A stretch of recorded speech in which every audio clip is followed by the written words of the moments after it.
কিয়ামতের ময়দানে মানুষগুলোর অবস্থা এত খারাপ, সেই দিন বন্ধু বন্ধুকে চিনবে না, ভাই ভাইকে চিনবে না, স্বামী তার বিবিকে চিনবে না, বিবি তার স্বামীকে চিনবে না, হায়রে দুনিয়ার কেউ কাউকে চিনবে না। একটা নেকির জন্য সন্তান গিয়া বাবার সামনে দাঁড়াইবে, বাবা একটা নেকি তুমি আমার দাও, বাবা চক্ষু ফিরে নিবে কি আমার সন্তান, আমি সন্তান রে চিনি না, দুনিয়াতে কোনোদিন আমি বিয়ে করি নাই, কিসের আবার সন্তান। মানুষগুলো এমন করে পাগল পাড়া হয়ে যাবে। আরে মানুষ তো দূরের কথা, সব নবীরা পর্যন্ত ইয়া নফসি করতে থাকবে। মানুষগুলো তো দূরের কথা, নবীরা পর্যন্ত চিৎকার করে করে বলবে আল্লাহ আমারে বাঁচাও বাঁচাও।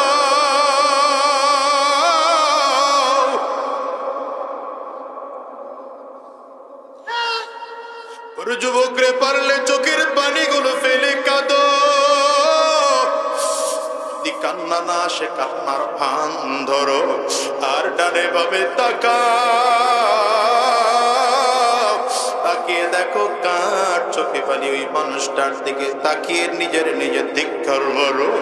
আল্লাহ তাআলা এই মুহূর্তে আমলনামা উড়ায়া দিবেন, মানুষের বাম হাতে এসে লেগে যাবে। নবীরা পর্যন্ত ইয়া নফসি করতে থাকবে। হায়রে দুনিয়ার মানুষ কেউ কাউকে চিনবে না, সেই দিন বড় ভয়ঙ্কর। আরে আমলনামা এসে একজন মানুষের বাম হাতের মধ্যে লেগে যাবে। আল্লাহর ফেরেশতা জিবরাইল ডাক দিবেন, কদ শাকিয়া শিকাআন লা ইয়াসআদু বা'দাহু আবাদা। আজকের দিনে একজন মানুষের কপাল পড়ে গেল, জিন্দেগিতে আর কোনদিন তার কপাল খুলবে না। মানুষটা এত পেরেশান হয়ে যাবে, আরে কার হাতের মধ্যে যেন আমলনামা লেগে যায়। আরেক ভয়ের কারণে একজন মানুষ বুকের মধ্যে হাতটারে ধরে এত জোরে চাপ মারবে, বুকের চাপের কারণে বুকের পাঁজরের হাড্ডিগুলো করমার করে ভেঙে যাবে। আল্লাহ তাআলা ফেরেশতাদেরকে বলবে ওর হাতটা ধরে জোরে ধাক্কা মার। হাতটা ধাক্কা মারলে পেছনের হাড্ডি মেরুদণ্ড ভাঙিয়া হাতটা পেছনের দিক থেকে বের হয়ে যাবে। মনে করতে পারো মানুষ কি বাঁচবে, মরবে না? বলে না না, লা ইয়ামুতু ওয়ালা ইয়াহইয়া। জাহান্নামী মানুষগুলো বাঁচবেও না, মরবেও না,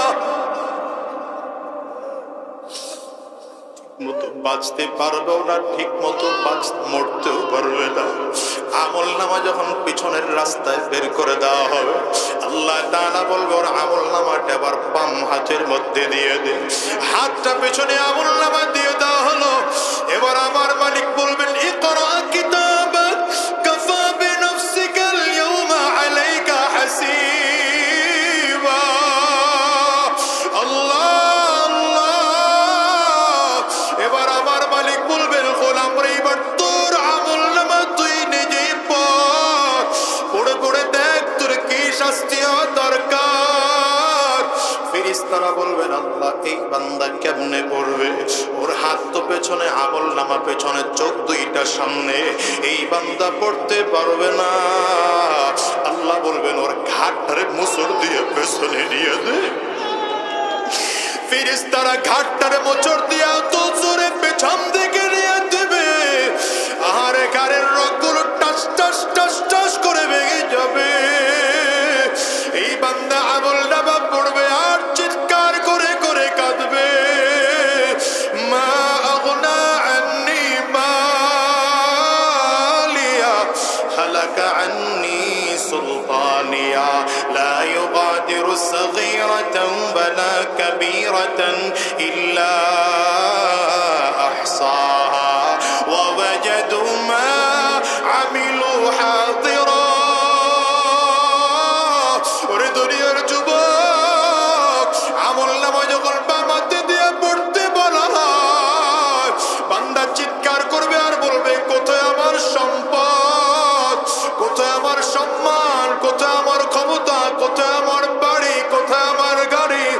আজকে আমার বাদশাহীও কোনো কাজে লাগলো না, আজকে আমার ক্ষমতাও কোনো কাজে লাগলো না। ওরে দুনিয়ার বাজার, আমলনামা এমন করে বাম হাতে দেওয়ার সাথে সাথে আমার মালিক বলবেন সারাফিলুহুম মিন কাতিরান, ফেরেশতারা এই জাহান্নামীটারে জাহান্নামের পোশাক পরাইয়া দে। আল্লাহ তাআলার বলতে দেরি হয়, কোরআনে আসছে তখন জাহান্নামের পায়জামা পরাইয়া দেওয়া হবে। পায়জামাটা হবে আগুনের পায়জামা। এত ভয়ঙ্কর, এত ভয়ঙ্কর। জাহান্নামের পায়জামার আগুনের তাপে পুরো শরীরের গোশতগুলো সিদ্ধ হয়ে যাবে, কলিজাটা পর্যন্ত সিদ্ধ হয়ে যাবে। আমার মালিক বলবেন আমার আগুনের জুতা পড়াইয়া দে। আগুনের জুতা পড়াইয়া দেওয়া হবে। এই আগুনের এত তাপ, আগুনের তাপের কারণে মাথার মগজগুলো টকবক করে করে ফুটতে থাকবে। আল্লাহ আমাদেরকে বাঁচায় দাও, আরে আল্লাহ আমাদেরকে হেফাজত করো। বান্দার আমলনামা এখন বান্দার মাথার মধ্যে জাহান্নামের টুপি পড়াইয়া দাও। ও যুবকরে, সহ্য করতে কি পারবা বলো? যদি সহ্য করতে না পারো, চোখে যদি পানি না আসে, কান্নার বান্দরে জোর করে করে কাঁদো, আর আমার মালিকরে চিৎকার করে ডাকো আর বলো আল্লাহ,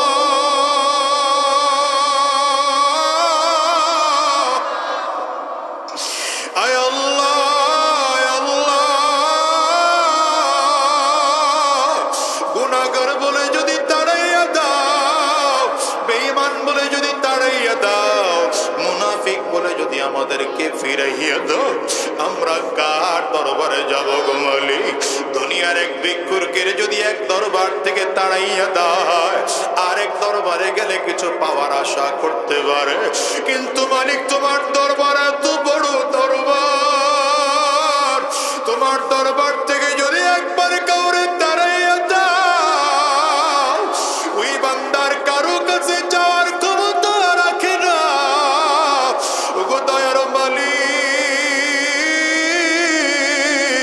এবার বান্দা তাকাইয়া তাকাইয়া দেখবে, আহারে মাথার দিক থেকে মাথার বাতের মারের মতো করিয়া মগজগুলো গলিয়া গলিয়া, গলদেশ থেকে পেটের নারী ভুঁড়িগুলো লইয়া পেছনের রাস্তা দিয়া জমিনের মধ্যে পড়ে যাবে।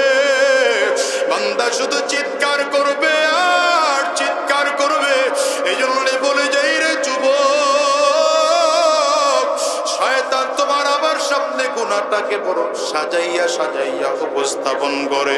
আহারে গুনাহটা মজা দিয়া তোমার আমার সামনে উপস্থাপন করে।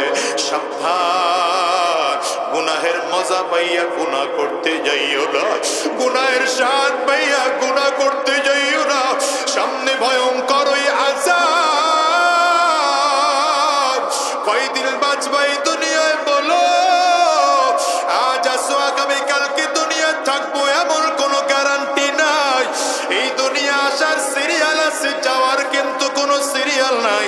এই দুনিয়া আসার সময় আগে দাদা আসে, তারপরে বাবা আসে, তারপরে সন্তান আসে। যাওয়ার সময় এমন হয় এই দুনিয়ায় দাদা থাকে, নাতি জমিন থেকে বিদায় হয়, বাবা দুনিয়ায় থাকে, সন্তান জমিন থেকে বিদায় হয়। ও বাজার এমন হয় কি হয় না? একটু আওয়াজ করে চিল্লা বলো। আজকের এই ময়দানটার দিকেও তাকাও, কত মানুষ যেন আছে গরিবানা, কত মানুষ যেন আছে ঘরে বাবা নাই, কত মানুষ যেন আছে সন্তান হারাইয়া পালাইল, কত মানুষ যেন আছে নিজের স্ত্রীকে হারাইয়া পালাইল, কত মানুষ যেন আমার আছে নিজের স্বামীকে হারাইয়া ফেলাইল। গত কয়েক বছর আগে আমি একবার মাদারীপুর এলাকায় গেলাম।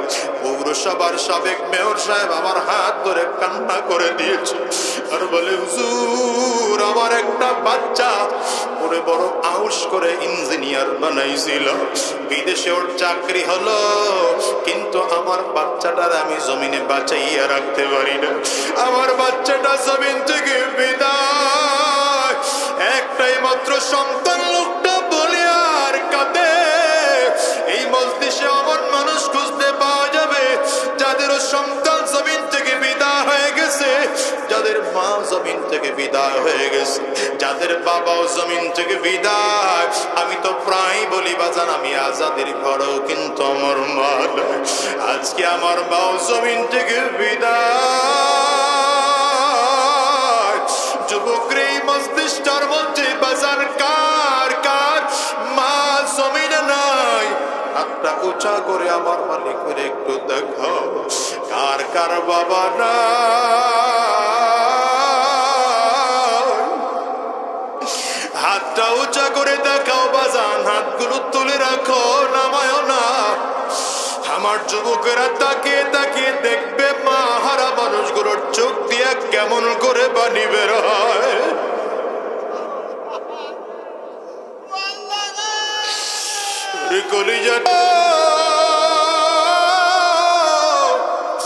এই মানুষগুলোর চেহারার দিকে একটু তাকাও। এই মানুষগুলো হাত তুলেছে, এদের কারো ঘরে মা নাই, কারো ঘরে বাবা নাই, কারো ঘরে আব্বা আম্মা দুইজনের কেউ নাই। আজকের এই ময়দানটারে মোনাজাত করে দিলে বাসায় যাইবা, বাসায় গিয়ে দরজার মধ্যে টোকা দিলে এদের মা দরজা খুলবে না। ও বাজান কোন আশায় দুনিয়ার তালে পড়ে আছো? আজরাইল তো পেছনে গুরু গুর গুরু গুর গুরু গুর করে ঘুরে। কোন দিন জানি আমার মালিকের আদেশ হয়ে যায়, আর কোন দিন জানি এসে আজরাইল সামনে এসে দাঁড়িয়ে যায়।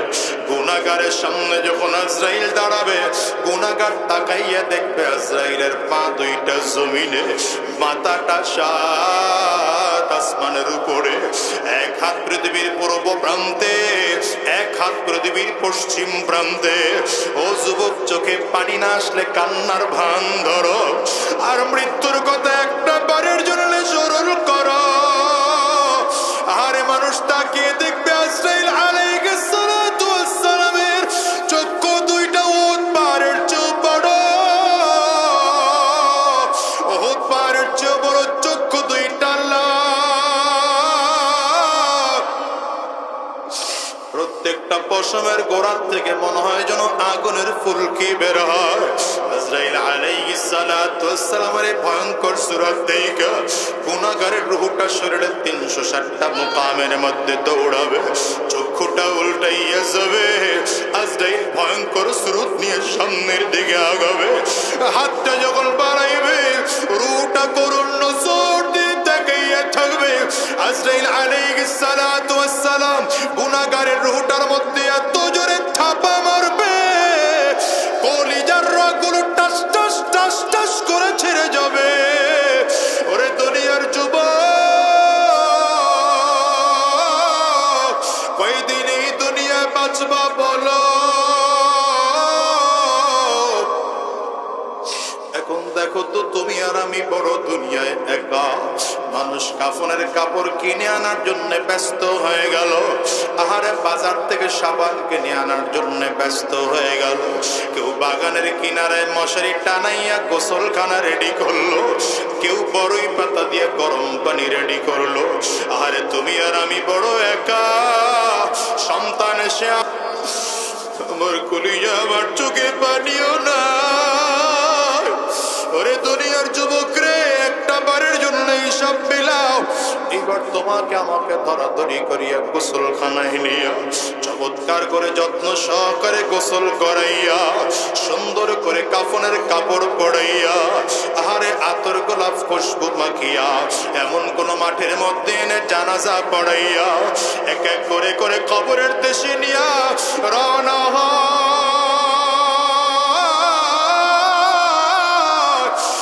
কবরের দিকে তাকাইয়া দেখি কবরের মধ্যে বড় বড় সাপ দেখা যায়, বড় বড় বিচ্ছু দেখা যায়।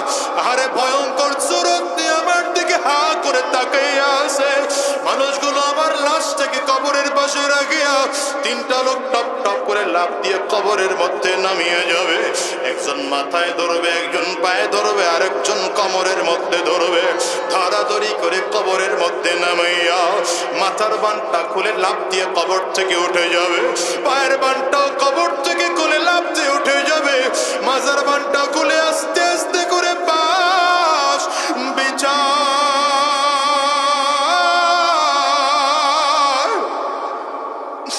একের পর এক কলা পাতার চাটাই বিছায়। ধীরে ধীরে তোমার আমার কবরটা অন্ধকার। একের পর এক মাটির চাকাগুলো দেয়ার বলে মিনহা খালাকনাকুম ওয়া ফিহা নুঈদুকুম ওয়া মিনহা নুখরিজুকুম তারাতান উখরা। আরে কোনদিন কি চিন্তা করেছো ওই কবর বড় ভয়ঙ্কর, ওই কবর বড় ভয়ঙ্কর। কবর বারবার করে ডাক দেয়, আনা বাইতুল যুলমা, আনা বাইতুল ওয়াহদা, আনা বাইতুত তুরাব। আমি বড় একাকীর ঘর, আমি বড় অন্ধকার ঘর। আমার কাছে সাথীও নাই, বাতিও নাই, দুনিয়ার কোনো কিছুই নাই। আমি শুধু চিনি আমল। যদি ভালো আমল করে আসতে পারো আমি কবর ভালো আচরণ করব। কবর বলে যদি ভালো আমল করে আসতে না পারো আমি কবর দুই দিকের মাটিগুলো একত্রিত হইয়া গুনাহগারের লাশটাকে এত জোরে চাপ মারব, এক পাজরের হার কিন্তু আরেক পাজরের মধ্যে নিয়ে পৌঁছাইয়া দেব। বাজানের এই ময়দান থেকে ওয়াদা করে যাও আর আরাম রাস্তায় কদম বাড়াবো না, আর শয়তানি রাস্তায় কদম বাড়াবো না, আর গুনাহের পথে চলবো না। যতদিন এই দুনিয়ায় বেঁচে থাকবো দিনের পথে চলবো, ইসলামের পথে চলবো। কারা কারা ওয়াদা করতে তৈয়ার? দুইটা হাত উঁচা করে আমার মালিকের দেখাও, আওয়াজ দিয়ে চিল্লায় ডাকো আল্লাহ, জোরে বলো আল্লাহ। চোখে পানি না আসলে কান্নার বান ধরে ডাকো আর বলো আল্লাহ। গো দয়ার মালিক, আয় আল্লাহ সবাই মিলে ওয়াদা করলাম আর হারাম রাস্তায় চলবো না, আর শয়তানি রাস্তায় চলবো না, আর গুনাহের পথে চলবো না। আল্লাহ তুমি কবুল করে নাও। চিৎকার করে বলো আমিন। আওয়াজ দিয়ে চিল্লায় জোরে বলো আল্লাহুম্মা আমিন। হাতগুলো নামান। বলেন তো এই ঈমানের পরিপূর্ণতা আসে কয়টা জিনিসের সমন্বয়ে? আল্লাহকে রব বলে মানলাম, নবীকে স্বীকার করলাম, এক নম্বর দিলে বিশ্বাস, দ্বিতীয় নম্বর জবানের স্বীকারোক্তি, তিন নম্বর কাজে পরিণত করার নাম হচ্ছে। এবার আল্লাহ তাআলা ঈমানকে আরো বিস্তারিত করে শিখাচ্ছেন। নবীজি শিখায় আমানতু বিল্লাহ, পড়েন না, আমানতু বিল্লাহ ওয়া মালাইকাতি ওয়া কুতুবি ওয়া রুসুলি ওয়াল ইয়াউমিল আখির ওয়াল কদরি খাইরিহি ওয়া শাররিহি মিনাল্লাহি তাআলা ওয়াল বা'সি বাদাল মাউত। সাতটা বিষয়ে বিশ্বাস করার নাম হচ্ছে ঈমান। বলেন কয়টা বিষয়? এক নম্বর আল্লাহকে আমরা মানলাম, দ্বিতীয় নম্বর আল্লাহ পাকের ফেরেশতাকে মানলাম, তিন নম্বর আল্লাহ পাকের কিতাব সহ মানলাম, চার নম্বর আল্লাহ পাকের নবীদেরকে মানলাম, পাঁচ নম্বর কিয়ামত দিবসকে আমরা মানলাম, ছয় নম্বর তাকদীরের ভালো মন্দকে আমরা মানলাম, সাত নম্বর মৃত্যুর পরে আবার আমাদেরকে উঠানো হবে এই কথার উপরে আমরা বিশ্বাস স্থাপন করলাম।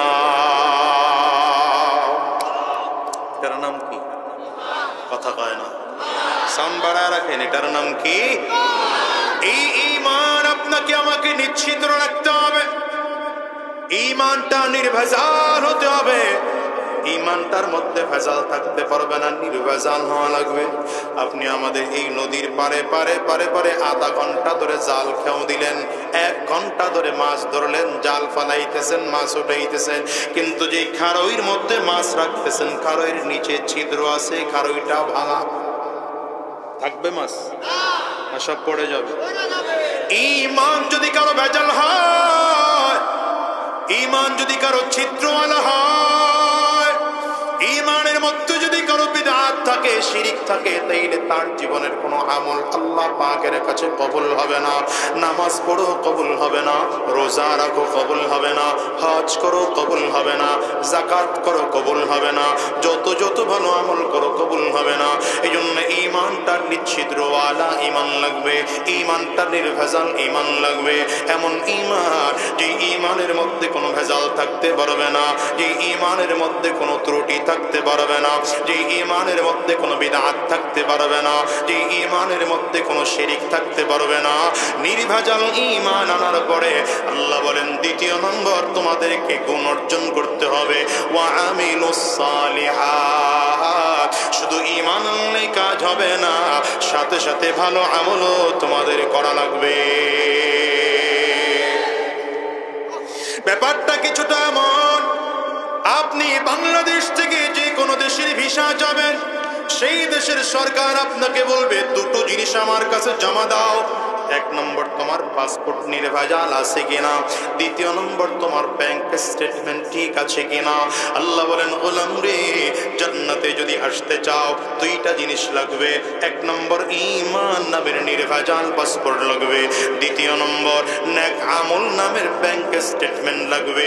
যদি এটা ভালো হয়, আমি আল্লাহ তোমাদেরকে জান্নাত দিয়ে দেব। জান্নাত কত সুন্দর, আল্লাহ তাআলা নিজেই চমৎকার করে বলেছে, তাজরি মিন তাহতিহাল আনহার। জান্নাত এত সুন্দর, যে জান্নাতের নিচ দিয়ে 4টা হাদিসের মধ্যে আসছে 4টা নদী বয়ে যাবে। জান্নাতের নিচ দিয়ে দুধের নদী বয়ে যাবে, জান্নাতের নিচ দিয়ে শরাবের নদী বয়ে যাবে, জান্নাতের নিচ দিয়ে মিষ্টি স্বচ্ছ পানির নদী বয়ে যাবে, জান্নাতের নিচ দিয়ে মধুর নদী বয়ে যাবে। রব্বি কারীম ভিন্ন আয়াতের মধ্যে বলেন, মা তাশতাহি আনফুসুকুম। আল্লাহ তাআলা বলেন, তোমার যখন যেটা জান্নাতে করতে মনে যাবে তাই করতে পারবা, যখন যেটা পান করতে মনে যাবে পান করতে পারবা, যখন যেটা খাইতে মনে চাইবে খাইতে পারবা। গোলাম রে, জান্নাতে যাওয়ার পরে সব থেকে বড় কাজ হলো, সব থেকে বড় স্বাধীনতা হলো, কাজ করার স্বাধীনতা আছে, খাওয়ার স্বাধীনতা আছে, পান করার স্বাধীনতা আছে। মুসলমান রে, এই জন্য জান্নাতে যাওয়ার জন্য কয়টা গুণ লাগবে, চিল্লায় জোরে বলো। 1 নম্বর ঈমান, 2য় নম্বর নেক আমল, 2 গুণ অর্জন করে জমিন থেকে বিদায় হও। সাবধান করে আবার বলি, আল্লাহ তাআলা দুনিয়ার কাউকে জান্নাতে দেওয়ার জন্য বানিয়েছেন, জাহান্নামে দেওয়ার জন্য বানান নাই। এখানে আমরা যতজন মানুষ বসে আছি, আল্লাহ তাআলা কাউকে জাহান্নামে দেওয়ার জন্য বানান নাই।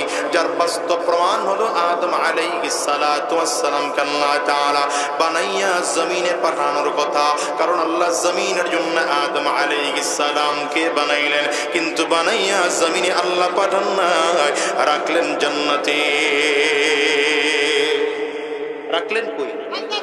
ফেরেশতাদের সাথে আল্লাহ যখন পরামর্শ করেন, ওয়া ইয ক্বালা রাব্বুকা লিল মালাইকাতি ইন্নী জাইলুন ফিল আরদি খলিফা ক্বালু আতাজআলু ফিহা মান ইউফসিদু ফিহা ওয়া ইয়াসফিকুদ দিমা ওয়া নাহনু নুসাব্বিহু বিহামদিকা ওয়া নুকদ্দিসু লাক ক্বালা ইন্নী আ'লামু মা লা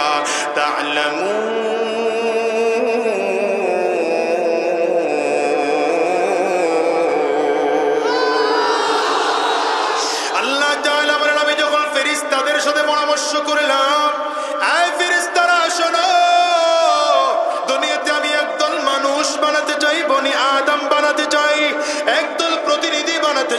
কোথায় বানাতে যান? দুনিয়ায়। বলেন কোথায়? কথা পায় না কোথায়? কিন্তু আদম আলাইহিস সালাতু ওয়াস সালামকে বানানোর পরে আল্লাহ তাআলা রাখলেন জান্নাতের মধ্যে। রাখলেন কোথায়? জান্নাতে রাখার পরে বিশাল জান্নাতের ঘর। আদম আলাইহিস সালামের থাকতে বড় একাকিত্ব অনুভব হয়। আল্লাহ পাকের কাছে ডেকে ডেকে বললেন, আল্লাহ, এই বিশাল জান্নাতের মধ্যে একা একা থাকতে পারি না, একাকিত্ব অনুভব হয়, একটু কি সাথীর ব্যবস্থা করা যায়? আল্লাহর কাছে বলতে দেরি হয়। পয়গম্বর আদম আলাইহিস সালাম ঘুমিয়ে আছে। হঠাৎ করে ঘুম থেকে জাগ্রত হয়ে দেখে মাথার কাছে একজন লোক বসা, লম্বা লম্বা চুলওয়ালি, দেখতে বড় সুন্দরী, দেখতে বড় রমণী, দেখতে বড় রূপসী। আল্লাহু আকবার, জোরে বলবেন। জিজ্ঞাসা করলেন, মান আনতি, আপনি কে? বলে, আনা হাওয়া,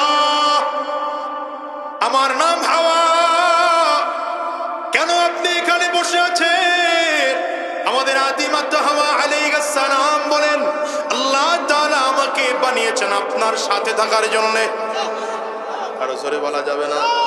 এবার আল্লাহ তাআলা ডাক দেয়, ইয়া আদম উসকুন আনতা ওয়া যাওজুকাল জান্নাহ ওয়া কুলা মিনহা রাগাদান হাইথু শি'তুমা ওয়া লা তাকরাবা হাযিহিশ শাজারা ফাতাকুনা মিনাজ জালিমিন। আল্লাহ তাআলা ডাক দেয়, আদম থাকো, তুমি তোমার বিবিকে লইয়া কোথায়? বলে, জান্নাতে। সুবহানাল্লাহ কয় না? থাকো তুমি তোমার বিবিকে লইয়া জান্নাতে, জান্নাতের মধ্যে থাকো। আল্লাহ তাআলা আরো কিছু নির্দেশনা দিলেন, তুমি তোমার বিবিকে নিয়ে জান্নাতের মধ্যে থাকো। সাবধান, জান্নাতে যত জায়গায় ঘুরতে মনে চায় ঘোরো, যা খাইতে মনে চায় খাও। নির্দিষ্ট একটা ফল দেখায় বললেন আল্লাহ তাআলা, এই ফলের ধারে কাছে তোমরা যাইবা না। মুসলমান, এখান থেকে বোঝা যায় বিবিকে ঘরের বাসস্থানের ব্যবস্থা করে দেওয়ার দায়িত্ব একজন পুরুষের, বিবির খাবারের ব্যবস্থা করে দেওয়ার দায়িত্ব একজন পুরুষের, স্ত্রীর ভরণ পোষণের দায়িত্ব একজন পুরুষের। বলেন কার?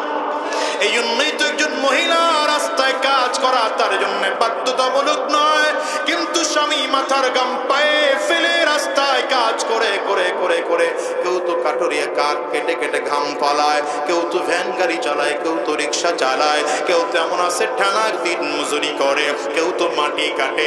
এত কষ্ট কেন আল্লাহর বান্দা করে? বিবির জন্য খাবারের ব্যবস্থা করে, বিবির জন্য বাসস্থানের ব্যবস্থা করে, বিবির জন্য পোশাকের ব্যবস্থা করে। এই জন্য বলে যাব, মা সাবধান, স্বামীর সাথে খারাপ আচরণ করবেন না, স্বামীর সাথে দুর্ব্যবহার করবেন না। রাসূল আরবী বলেন, আল্লাহ ব্যতীত যদি কারো কদমে সাজদা দেওয়া বৈধ হতো, আমি নবী বলতাম এই দেশের সব স্ত্রীরা স্বামীর কদমে সাজদা দিবে। স্বামীর এত দাম, যেহেতু আল্লাহ তাআলা তাকে ব্যতীত আর কাউকে সাজদা দিতে নিষেধ করেছেন, এই জন্য নবীজি এই নির্দেশনা দেন নাই। সাবধান, মা, আপনাদেরকে বলে যাব, যে স্বামী আপনার জন্য মাথার গাম পায়ে ফেলে কষ্ট করে সারাটা দিন আপনার জন্য রিজিক তালাশ করে, সেই স্বামীরে কষ্ট দিবেন না, স্বামীর সাথে বেয়াদবি আচরণ করবেন না, আপনার কপালে কোনো দিন জান্নাত মিলবে না। ঠিক না?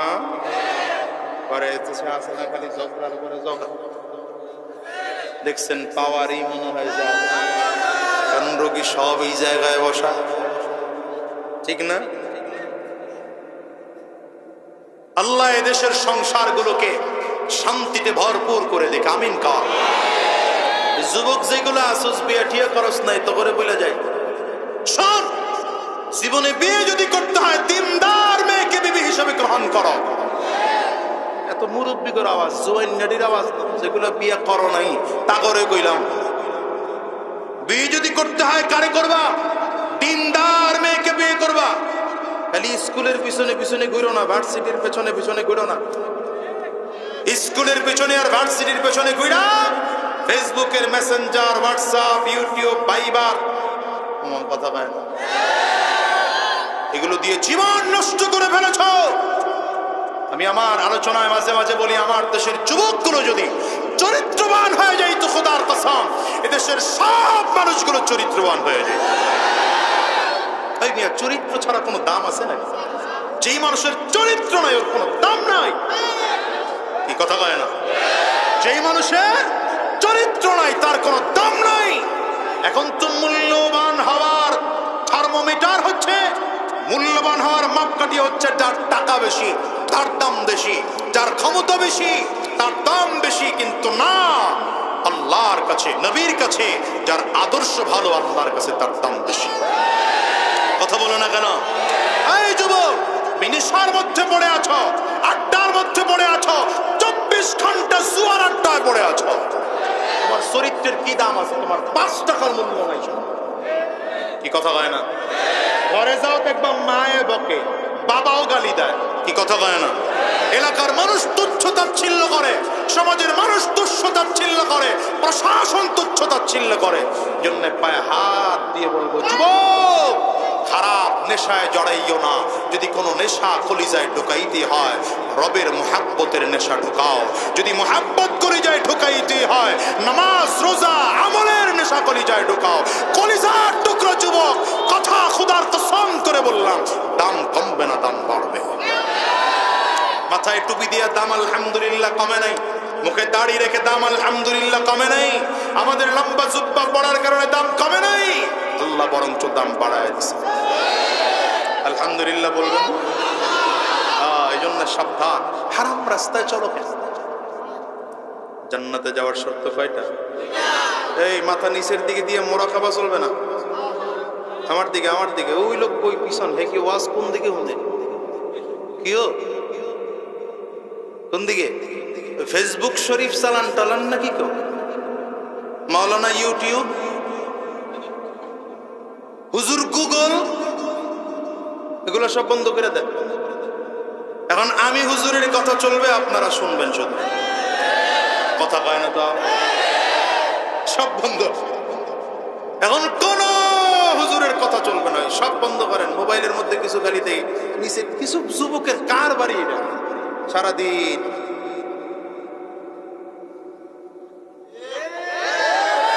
কি ঠেলে, ওর 14 গোষ্ঠীর মাথা ঠেলে, নিজেই বুঝে। তো কি টানো সারাক্ষণ একই জায়গায়? দেখছো কথা কয় না? দেখছো? এই আজকে যুবক যারা আছো, মুরব্বীদের ওয়াজ আমি করবো না, কুয়াকাটা হুজুর করবে। আমার যুবক দরকার, তো আমি যুবক করে দিতেছি। আজকের বাসায় গিয়া বালিশের সাথে মাথা লাগাইয়া 1 মিনিট সময় নিয়ে চিন্তা করবা। 1 মিনিট, বেশি দরকার নেই, 1 মিনিট ঠান্ডা মাথায় চিন্তা করবা যে ফেসবুক ব্যবহার করে, ইউটিউব ব্যবহার করে, আর গুগলের মধ্যে আজে বাজে জিনিস দেখা প্রতিদিন কয় ঘন্টা সময় লস করলাম। একটু চিন্তা করে এইটুকু হিসাব করতে পারবা? এই যুবক যারা আছো, প্রতিদিন যদি তোমার 2 ঘন্টা যায়, 2 ঘন্টা তো না, মানে তোমার 24 ঘন্টাই চলে এই কাম। কি কথা পায় না? কম্বল মাথার মধ্যে দিয়ে ঠিক আছে, করে তাকাই রয়েছে। কথা কন না কেন? মোটর সাইকেল চালায় এর মধ্যে এক হাতে মোবাইল, সাইকেল চালায় এর মধ্যে এক হাতে মোবাইল। এই আজকে মুসলমান, আল্লাহ তোমাকে ব্রেইন দিয়েছেন, বাসায় গিয়া 1 মিনিট চিন্তা করবা কয় ঘন্টা সময় নষ্ট করলাম মোবাইলের। ফেসবুক, গুগল আর ইউটিউব থেকে কয় ঘন্টা? প্রতিদিন যদি 2 ঘন্টা সময় নষ্ট করো, বলো সপ্তাহে কতদিন? সপ্তাহে 7 দিনে কতদিন, কত ঘন্টা গেল? 14 ঘন্টা। 2 ঘন্টা তো মোটেও না, তো স্টার্টিং করতেই শুরু। এই কথা বলে 5 ঘন্টা যদি নষ্ট করো, 10 ঘন্টা যদি নষ্ট করো, তো চিন্তা করো তো সপ্তাহে কত ঘন্টা গেল, মাসে কত ঘন্টা গেল, বছরে কত ঘন্টা গেল, বা 30 বছর বয়সে কত সময় শুধু ফেসবুক টিপে নষ্ট করেছো। আরে হায়াত পায় কতক্ষণ মানুষ বলো? আল্লাহ তাআলা তোমাকে সুযোগ দিয়েছিল, তুমি যদি চাইতা তাহলে প্রতি সেকেন্ডে আমল না হয় একটা করে লেখি মিনিমাম লেখাইতে পারতাম। ঘড়ি আছে হাতে, ঘড়ি আছে, আমার সাথে পড়েন, হিসাব দেখায় দিয়া যায়, প্রতি সেকেন্ডে আমল নামায় একটা করে নেকি লেখাইতে পারে। কথা হয় না? আমার সাথে সুন্দর করে ঠান্ডা মাথায় পড়েন, সুবহানাল্লাহ। হয় না তো? জোরে বলেন সুবহানাল্লাহ। কয় সেকেন্ড লাগলো বলেন? কয় সেকেন্ড লাগছে? না না, দেখেন নাই করি, দেখলে এত কম হইতো। মিনিমাম 2 সেকেন্ড লাগে। আমি হিসাব করার জন্য একটু বাড়াই বললাম 5 সেকেন্ড, এর বেশি তো আর লাগে না। কথা কয় না? যদি 5 সেকেন্ডও লাগে একবার সুবহানাল্লাহ বলতে, তাহলে আমল নামায় মিনিমাম 10টা নেকি লেখা হয়ে গেল। ওটা নাকি? তাহলে প্রতি সেকেন্ডে 2টা করে নাকি আমল নামায় লেখা হয়েছে। কথা কয় না? এবার যদি আপনি প্রতিদিন এমন করে আমল করতেন, বলেন প্রতি মিনিটে আপনার 60টা করে নেকি আমল নামায়, 60টা না 120টা করে আমল নামায় নেকি জমা হতো। আর এই সেকেন্ডে যদি একটা হয়, তাইলেও তো মিনিটে 60টা করে নেকি আমল নামায় হয়। হিসাব করো, ঘন্টায় কত নেকি আমল নামায় জমা হয়, দিনে কত নেকি আমল নামায় জমা হয়, সপ্তাহে কত নেকি আমল নামায় জমা হয়, মাসে কত নেকি আমল নামায় জমা হয়, বছরে কত নেকি আমল নামায় জমা হয়। কিয়ামতের ময়দানে উঠতা হাসতে হাসতে মালিকের জান্নাতে চলে যেত। হাসতে হাসতে। কিন্তু কিয়ামতের ময়দানে কিছু মানুষ আফসোস করবে, আফসোস করবে। ইন্নাল্লাযীনা আমানু ওয়া আমিলুস সালিহাত, ইন্নাল্লাযীনা আমানু ওয়া আমিলুস সালিহাত লাহুম জান্নাতুন তাজরি মিন তাহতিহাল আনহার যালিকাল ফাওজুল কাবীর।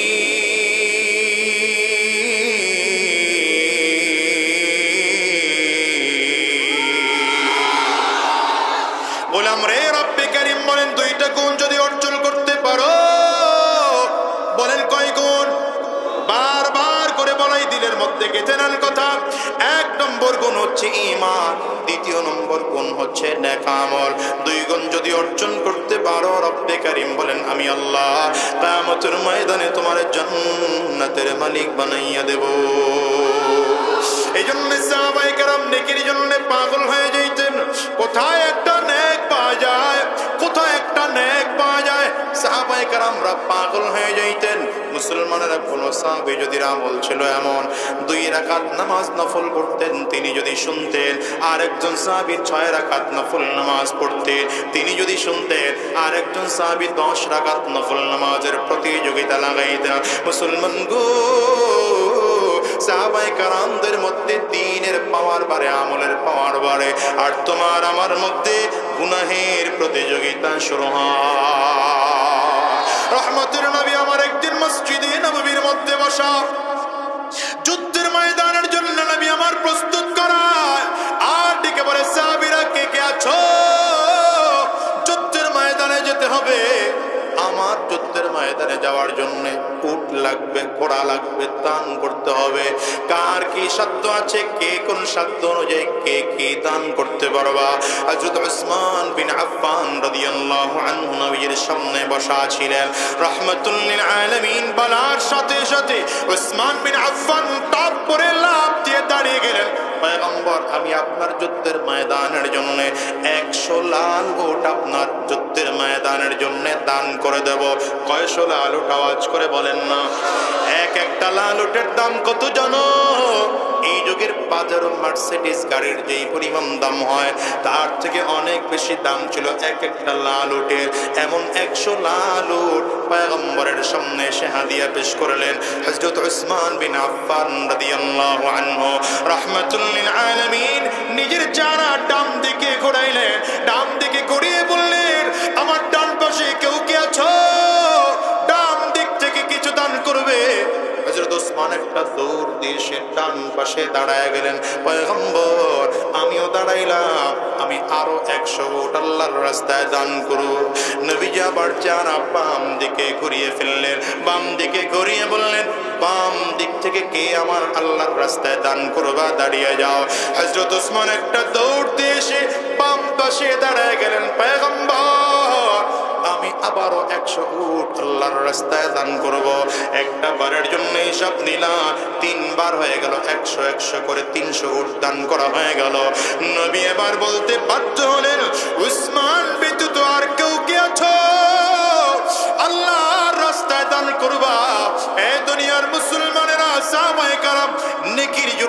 এতটা পাগল হয়ে যাইতেন, এতটা পাগল হয়ে যাইতেন। কারণ দুনিয়ায় মানুষগুলো নেকির মূল্য বুঝে না, কিয়ামতের ময়দানে মানুষগুলো নেকির মূল্য বুঝবে। কিয়ামতের ময়দানে মানুষগুলো একটা নেকের জন্য পাগল পাড়া হয়ে যাবে। হাদিসের মধ্যে আসছে, মানুষগুলো যখন কিয়ামতের ময়দানে দাঁড়িয়ে থাকবে, মানুষগুলো তাকিয়ে তাকিয়ে দেখবে জমিনটা তামা,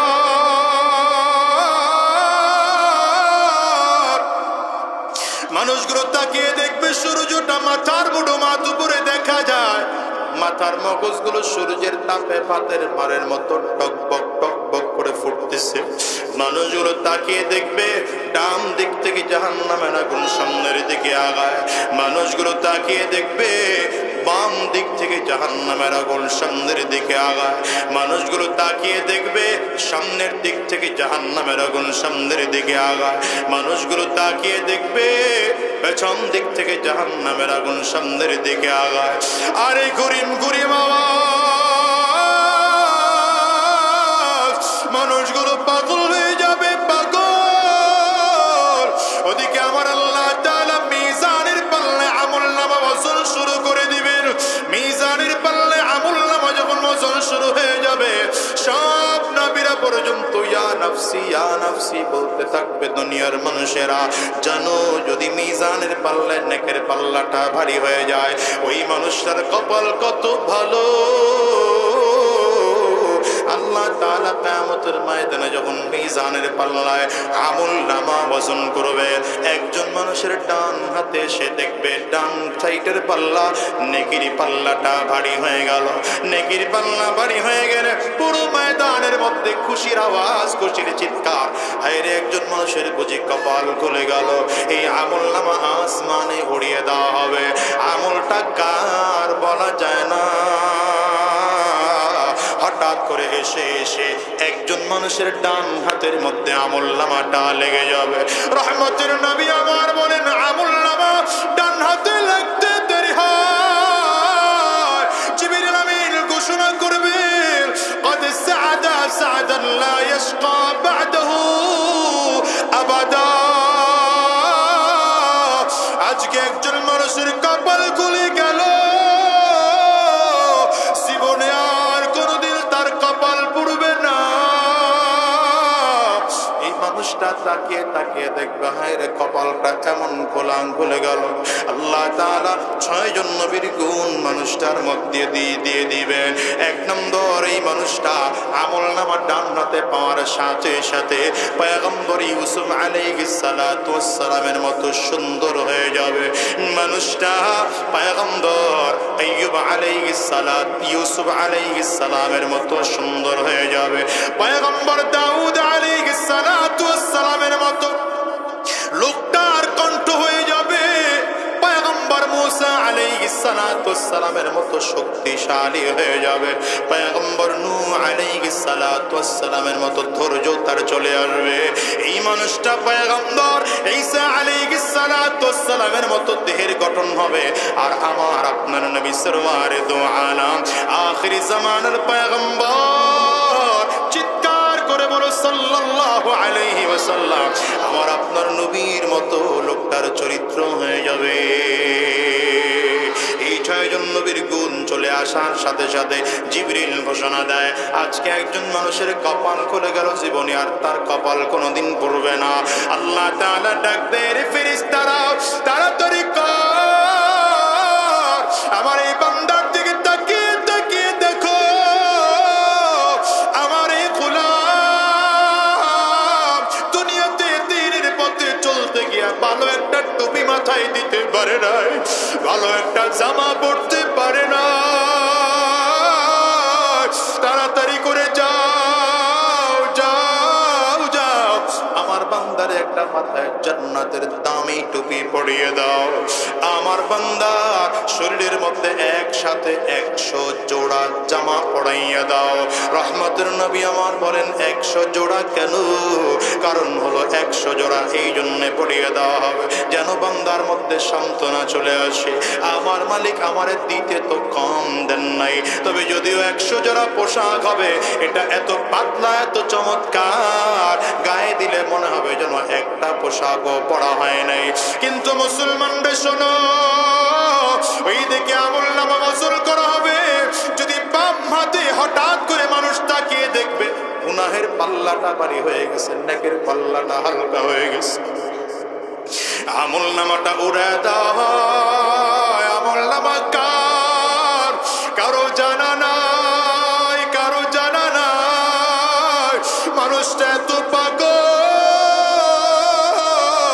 ওদিকে আমার মালিক জালালিয়াত জাব্বারিয়াতের কাহারিয়াতের কণ্ঠে ডাক দেন, লিমানিল মুলকুল ইয়াউম।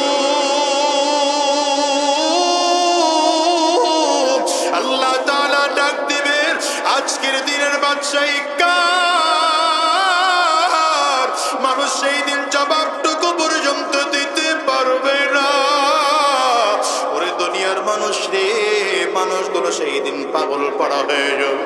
সন্তান বাবা মাকে চিনবে না, বাবা মা পর্যন্ত সন্তানকে চিনবে না, ভাই ভাইকে চিনবে না, বন্ধু বন্ধুকে চিনবে না, স্বামী তার স্ত্রীকে চিনবে না, স্ত্রী তার স্বামীকে চিনবে না। রব্বে কারীম বলেন, ইয়াউমা ইয়াফিরুল কিয়ামতের ময়দানে মানুষগুলোর অবস্থা এত খারাপ। সেই দিন বন্ধু বন্ধুকে চিনবে না, ভাই ভাইকে চিনবে না, স্বামী তার বিবিকে চিনবে না, বিবি তার স্বামীকে চিনবে না। হায়রে দুনিয়ার কেউ কাউকে চিনবে না। একটা নেকির জন্য সন্তান গিয়ে বাবার সামনে দাঁড়াইবে, বাবা একটা নেকি তুমি আমার দাও। বাবা চক্ষু ফিরে নিবে কি আমার সন্তান? আমি সন্তানরে চিনি না। দুনিয়াতে কোনোদিন আমি বিয়ে করি নাই, কিসের আবার সন্তান? মানুষগুলো এমন করে পাগল পাড়া হয়ে যাবে। আরে মানুষ তো দূরের কথা, সব নবীরা পর্যন্ত ইয়া নফসি করতে থাকবে। মানুষগুলো তো দূরের কথা, নবীরা পর্যন্ত চিৎকার করে করে বলবে, আল্লাহ আমারে বাঁচাও বাঁচাও।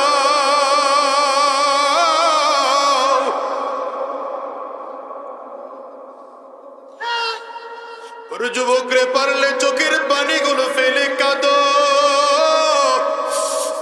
কান্না না আসে কান্নার ভান ধরো, আর ডানে ভাবে তাকিয়ে দেখো কার চোখে পানি। ওই মানুষটার দিকে তাকিয়ে নিজের ধিক্কার বলো। আল্লাহ তাআলা এই মুহূর্তে আমলনামা উড়ায় দিবেন, মানুষের বাম হাতে এসে লেগে যাবে। নবীরা পর্যন্ত ইয়া নফসি করতে থাকবে। হায়রে দুনিয়ার মানুষ কেউ কাউকে চিনবে না। সেই দিন বড় ভয়ঙ্কর। আরে আমলনামা এসে একজন মানুষের বাম হাতের মধ্যে লেগে যাবে।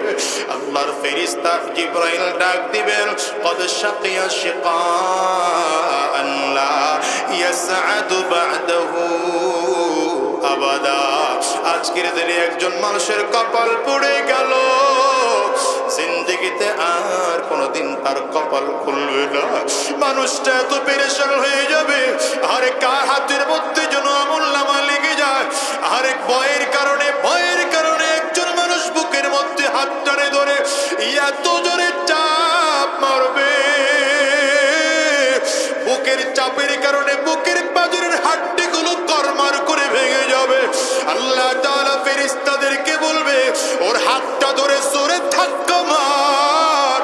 হাতটা ধাক্কা মারলে পেছনের হাড্ডি মেরুদণ্ড ভাঙিয়া হাতটা পেছনের দিক থেকে বের হয়ে যাবে। মনে করতে পারো মানুষ কি বাঁচবে, মরবে না? বলে না না, লা ইয়ামুতু ওয়ালা ইয়াহইয়া।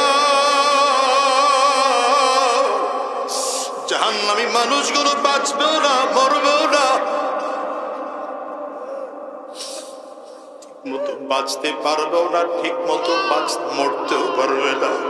আমলনামা যখন পিছনের রাস্তায় বের করে দেওয়া হবে, আল্লাহ তাআলা বলবে, ওর আমলনামাটা এবার বাম হাতের মধ্যে দিয়ে দে। হাতটা পেছনে আমলনামা দিয়ে দেওয়া হলো। এবার আমার মালিক বলবেন, ইকরা কিতাবাক কাফা বিনাফসিকাল ইয়াউমা আলাইকা হাসিবা। আল্লাহ আল্লাহ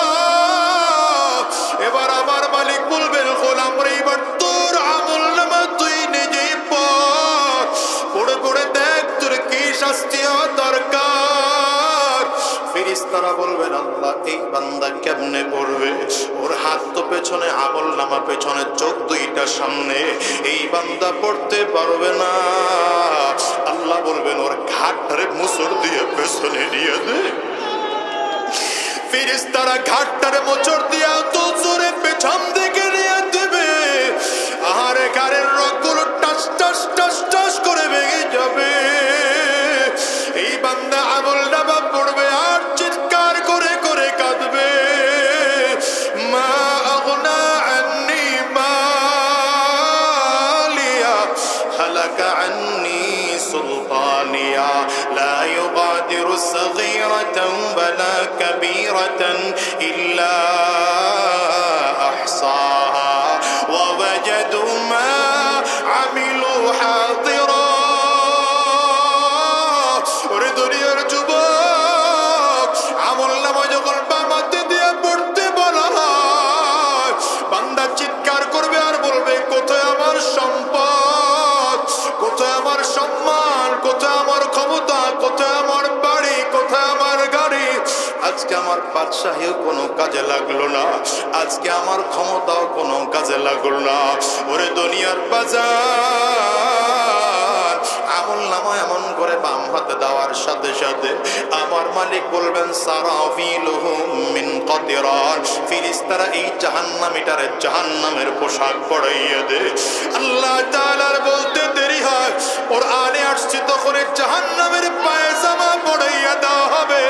পায়জামাটা হবে আগুনের পায়জামা। এত ভয়ঙ্কর, এত ভয়ঙ্কর।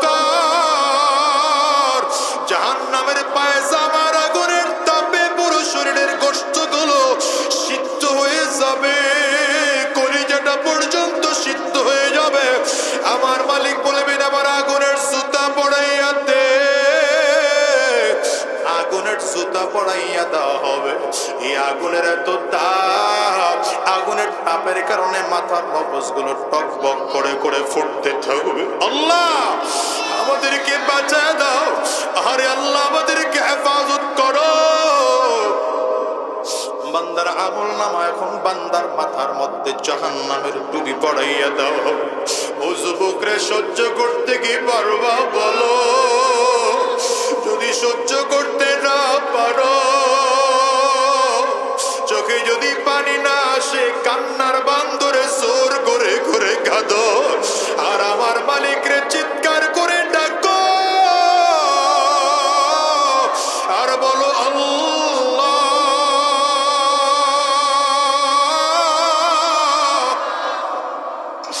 আয় আল্লাহ, আয় আল্লাহ। গুনাহগার বলে যদি তাড়াইয়া দাও, বেঈমান বলে যদি তাড়াইয়া দাও, মুনাফিক বলে যদি আমাদেরকে ফিরাইয়া দাও, আমরা কার দরবারে যাব গো মালিক? দুনিয়ার এক ভিক্ষুকের যদি এক দরবার থেকে তাড়াইয়া দেওয়া হয়, আরেক দরবারে গেলে কিছু পাওয়ার আশা করতে পারে, কিন্তু মালিক তোমার দরবার এত বড় দরবার, তোমার দরবার থেকে যদি একবার কাউরে তাড়াইয়া দাও, ওই বান্দার কারো কাছে যাওয়ার ক্ষমতা রাখে না। ওগো দয়ার মালিক, এবার বান্দা তাকাইয়া তাকাইয়া দেখবে, আহারে মাথার দিক থেকে মাথার বাতের মারের মতো করিয়া মগজগুলো গলিয়া গলিয়া গলদেশ থেকে পেটের নারী গরুগুলো লইয়া পেছনের রাস্তা দিয়ে জমিনের মধ্যে পড়ে যাবে। বান্দা শুধু চিৎকার করবে আর চিৎকার করবে। এই জন্য বলে যাই রে যুবক, শয়তান তোমার আমার সামনে গুনাহটাকে বড় সাজাইয়া সাজাইয়া উপস্থাপন করে। আহারে গুনাহটা মজা দিয়া তোমার আমার সামনে উপস্থাপন করে। সাবধান, গুনাহের মজা পাইয়া গুনাহ করতে যাইও না, গুনাহের স্বাদ পাইয়া গুনাহ করতে যাইও না। সামনে ভয়ঙ্কর ওই আযাব। কয়দিন বাঁচবা এই দুনিয়ায় বলো? আজ আসো আগামী কালকে দুনিয়া থাকবো এমন কোনো গ্যারান্টি নাই। এই দুনিয়া আসার সিরিয়াল আছে, যাওয়ার কিন্তু কোনো সিরিয়াল খেয়াল নাই।